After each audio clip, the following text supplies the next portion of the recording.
Hi there, I'm Rachel Gable, and this is your Fair Cattle Markets update for the 18th of June. It's kind of a strange news day today. Like, there were some big things, and then a lot of coverage of National Seersucker Day at the Capitol, for example. A little odd. The big announcement is that the Senate Ag Committee will hold cattle market hearings on Wednesday. Wednesday. I will try to remember to put the committee hearing link in the comments. But Senate Ag Committee, Wednesday, the hearing is called Examining Markets, Transparency, and Prices from Cattle Producer to Consumer. And that, according to Debbie Stabenow and Boozman, who are the committee ranking members. Chairman and ranking member, excuse me. Hearing will be at 2:30 in the Dirksen Senate office building. The office buildings are, of course, still closed, but the hearing will be live streamed, and I will try to put the link down below. A couple other things that are newsworthy today. You might remember Eastern Washington cattleman Cody Easterday. We talked a little bit about him because he was found guilty of a ghost cattle scheme where he claimed that he had all of these cattle in his possession, but he was found guilty of, I think it was Tyson, maybe, yeah. He defrauded Tyson Fresh Meats of about $233 million and another unnamed company of about $11 million by billing the companies for more than 200,000 head of non-existent cattle. So at any rate, Easterday's farm and ranch in Washington is set to go to auction, and one of the bidders is associated with Bill Gates and another with the Mormon Church. I read that there's a $200.8 million bid linked to Gates in a previous large farmland sale in that part of eastern Washington.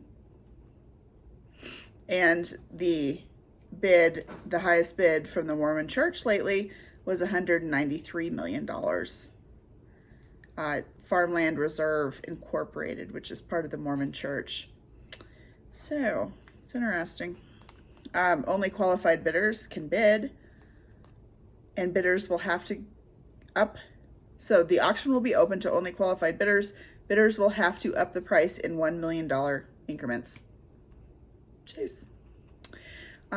Lastly, I read an interesting article, and I think it probably skews more on the side of editorial than anything, though it's not labeled as such. And it is about the Farm Worker Bill of Rights that is set to be signed by Colorado Governor Polis. There is no state law stronger. Even the ones that were recently passed in California and Washington, stronger on overtime wages. So I thought one of the most interesting things here, of course I clicked out of it and now I can't find it. It talked a little bit about some of the testimony that was given during that hearing, and a lot of those were perhaps taken a bit out of context. But let's see here. I can't find it. So while I'm looking for it, I will tell you that we're almost to our next number of subscribers on YouTube. And when we hit that, I do have a swag giveaway. Fair Cattle Markets swag. And I'm not going to go ahead and order that and have it. We'll give you a code to use so that you can pick out whatever you want. So it's not me picking out a t-shirt for you. Here we go. This comes from a known labor activist, and it said there was a lot of pushback. Not everyone has done the work to understand these issues, and it's really difficult and challenging to talk about racism in your own industry. This is what this guy Foster is saying about, Foster West is saying about agriculture here in Colorado. A lot of people don't associate racism with the food system, and they haven't experienced the racism that is in our food system. So I thought it was interesting. They kept coming back to, we're not saying that any of these individuals, this isn't a personal attack. We're not saying that any of these individual farmers and ranchers are racist. We're just saying that the system is a century's worth of racist labor policies.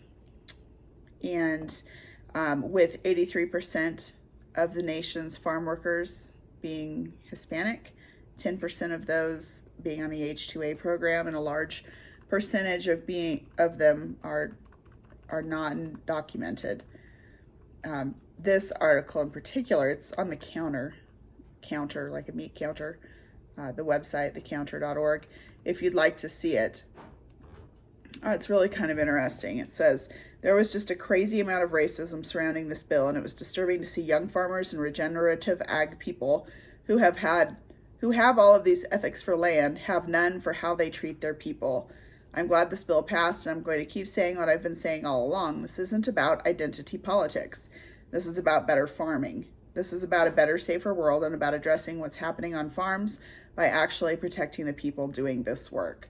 And don't hear me say that I don't care about ag laborers, because I absolutely do. But this article is a bit slanted, I believe. But you're welcome to check it out. It's at the counter.